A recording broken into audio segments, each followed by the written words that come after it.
through the valley of the shadow of death, and I fear no evil because I'm blind to it all. What's up guys, you're watching Wayfinder. My name is Rocky, and today I wanted to answer a question that a lot of guys out there have asked me. How to stay motivated on the path towards a long-term vision, towards long-term goals. The thing I wanted to start out this video by giving you a video that I saw the other day on Instagram and seeing what you can take from it. This is the video.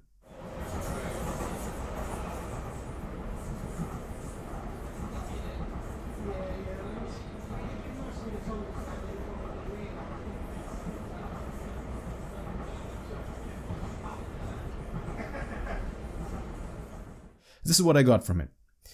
That's the difference between a long-term vision and the short-term vision. When you're short-term, all you see in front of you is like, let's say, the day ahead or a month ahead, or in this case, in the train's case, what you see 5 meters in front of you, you're going to see the world pass by you super fast. You're going to think like, oh, I'm accomplishing a lot, you know, in 5 days, in 1 month. But then when your vision is 1 year, 5 years down the road, and you're moving towards that goal, which is 5 years down the road, you feel like you're moving at a much slower rate. Like even with an airplane. Most airplanes nowadays, they have the screen in front of you where you can check the progress of the flight. And you've been there for like 2 hours, 3 hours in the flight. You look at the flight progress and you're like, fuck, I only went halfway. Like I'm only here to there. It seems slow because the bigger picture was you're getting from point A to point B to a whole different country. But the short term, it really does go very fast if you take it on a meter by meter basis. What I believe is when you want to stay motivated on your goals, you got to learn how to shift perspectives from the long term. Long term, you set an end goal for yourself. Everyone has to have a destination. We're here on a journey. Hopefully you guys have a journey. Hopefully you guys have a destination that you want to reach. That's set the end goal. Once you set the end goal, then you can make the steps to go there. You can charter your course to go there. But then don't always keep looking at the end goal. As I always said in many of my videos, you set the goal, move, and then look up. See if you're on the way to your goal. If you are, put your head down and go. It's the same thing. Like for me, when I run long distances, what I do is I know exactly where I'm going. But I don't keep my head super straight and like just focused on the goal just like this. No.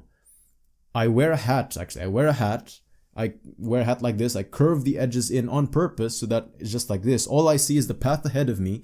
And then in a way, I actually look down at the road. I just look down at my shadow. If the sun is behind me, I just look down at my shadow moving and the pavement going past. For some reason, I can run faster, longer, looking down at the road, looking at just the space ahead of me, rather than looking at the end goal or looking forward, just forwards, and seeing like, fuck, you know, the road is super long ahead of me. Shift perspective, set the goal, and then go back to enjoying the process. And sometimes like the short-term vision, let's say, is just go to the gym once. Go to the gym once, you go there, it's fast, that's it, finish, good. You tuned up a few reps, you tuned up a few sets, that's it. But versus the long-term vision of being, let's say, an Olympic lifter. That's a super long goal. Sometimes it's demotivating. So you gotta enjoy the process. And even if, let's say, you never worked out in your life, or you worked out before, and then you stopped working out, now you're getting to work out again. Of course, it's hard in the beginning. It's like a train, you go forward, you kind of counter inertia. So it's harder in the beginning, of course. Harder to go to the gym that first day, waking up, signing up for the gym, talking to the people, learning the workouts, getting your hands calloused in the beginning. But, you know, you have to gain momentum first, and then as it becomes easier, like, oh shit, you know, I can do this, or wow, you know, my muscles are starting to warm up, I can do more reps. That's why in the beginning they usually say like there's the beginner gains. The beginners, they work out, it's hard, and then they gain super fast in the beginning, but then they plateau after a certain time. Why did they plateau? Because I think they just lost the momentum. They lost the motivation to actually push themselves one more rep, like me every single week. Like every week when I work out, On my phone, I record every single workout that I did, every single set, how many minutes of rest that I did, even if it was a minute or a few seconds of rest, and how many sets, every single thing that I did. And then the next time that I work out, I put the date and I put the 1 minute of rest, and then I try to beat my personal best the last time. I enjoyed the process. It seems low, yeah, because I want to get to doing, like, my goal now is to do 30 pull-ups in one go. 30 plus pull-ups in one go. The moment I can only do like 20, 22. I want to go to 30. So what I do, that's the end goal. But now what I'm doing is I'm doing at least 50 pull-ups a day. Not 50 pull-ups in one go, but like 10, 10, 10, 5 sets of 10. 5 sets of 10 every single day. Then 5 sets of 11 every single day. And 5 sets of 12 every single day. It seems slow, but the momentum will take its course. Like, for example, all you have to do is to work out, yes. But because you worked out, and because you worked out every single week and every single day, for example, I don't work out every single day, I work out only 5 or 6 days a week. You burn the muscle, you burn the fat, and your muscle gets a little bit bigger. If not bigger, then there are more muscle fibers, and the more muscles you have, the higher your metabolism. Therefore, you lose more fat, you burn more fat. And these things, the muscles do it for you. You don't have to work out. You work out, yes, to get stronger, but then the body starts doing the work for you. You gain the momentum. So you burn the fat, you get lighter, or you at least look more ripped. I get more lighter, so it's easier for me to do more pull-ups. And the more blood is pumping throughout your body, the more alert your mind, the more, the more benefits that you get all around. And these are just things of the momentum. It's just like when you start a business, or for me, when I created the YouTube channel. You make one video. The short-term vision is make one video. Long-term vision is have a YouTube channel with, let's say, 1 million subscribers. I don't think I'm gonna get there, but I can have the faith.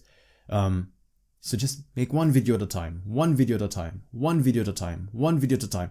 Short-term vision, long-term vision, because you want 1 million subscribers, thinking like, fuck, I'm so slow. It's just one video, one video, one video. But have the faith, don't worry.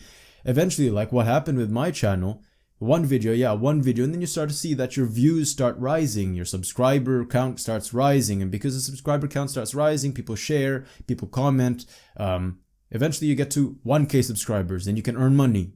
Once you earn money, the more videos that you have, the more videos people can watch. The more videos people can watch, the more money you kind of get. And you don't even have to do anything. The videos start doing the work for you. So there is a sense of momentum. It's just like having a side income.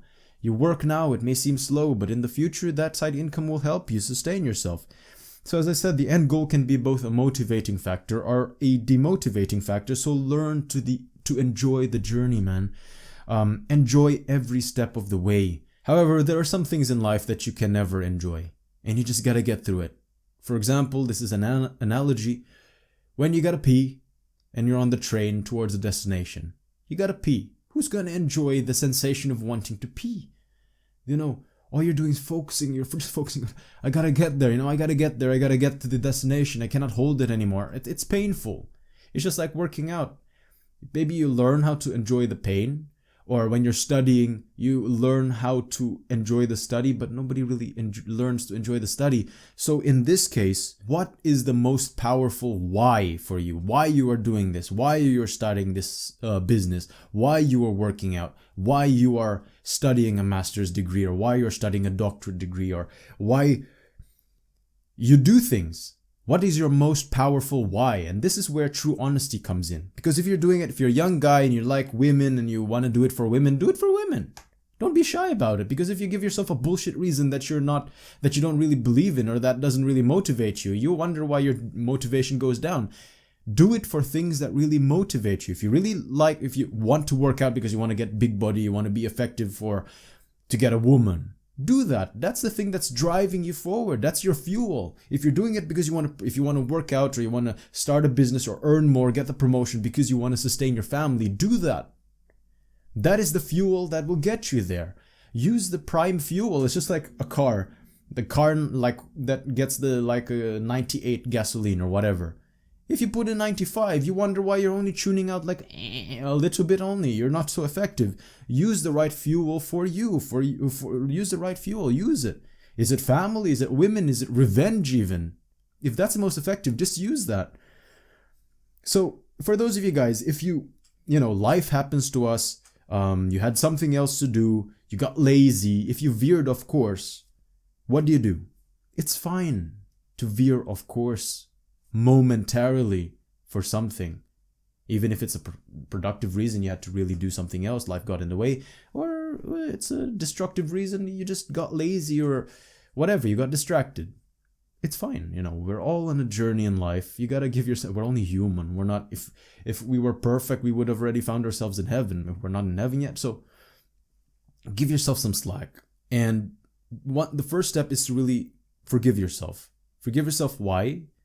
Because the faster you can get to forgiving yourself, the faster you can get to going back on your path. If you keep self-pitying and like, oh fuck, I know, I used to be better, I used to be like this, you're gonna waste like 1 month of saying I used to be. Instead of wasting 1 month of saying, oh, I used to be, you could have used that month to getting back to who you used to be, to act. Sorry, might have been too loud. Forgive yourselves and then commit to getting back on track. Of course, it will take time to get back on track. But, success, the true definition of success in my books is the constant, or is just being one step closer to your goal, one step closer to who you want to be. Just that one step, even an inch, even a centimeter, even something closer. Even if you read a word of a book, okay, that doesn't make sense because you don't really learn anything. But if you read just a page of a book and got something out of it, you told yourself, I'm going to read this book. That's your mid-term, not long-term goal, but mid-term goal or short-term goal. Finish this book. And all you can do is to read a page, but from that page you got something out of it. Are you better or not? Of course you're better. So you're still successful. So let me end with this. Like trains, like the train in the video, we were meant to move, to explore, to live life the best that we can. We have our paths. Yes, sometimes, the path is laid out for us. We can only go within this much, but you try to do the best that you can with your life. Like trains, they have railroad tracks. They cannot go off the track. So same thing like with you guys. You guys, because you have certain potential, your personality, where you live, your limitations, whatever. It's like your track. But sometimes you let fear, or you let doubt, or you let the loss of hope constrict you even further within, like, if you're meant to explore this much of your potential, fear, doubt, hope, loss of hope, whatever, being ashamed of whatever, keeps you only, like, exploring this much. Well, you're gonna see the same thing over and over in life. You gotta learn your true potential. The only way you learn is to go beyond. Try to see where the tracks lead. I think I wanted to end this quote by Theodore Roosevelt. This is what he said. For us is a life of action, of strenuous performance of duty. Let us live life in the harness, striving mightily. Let us rather run the risk of wearing out than rusting out.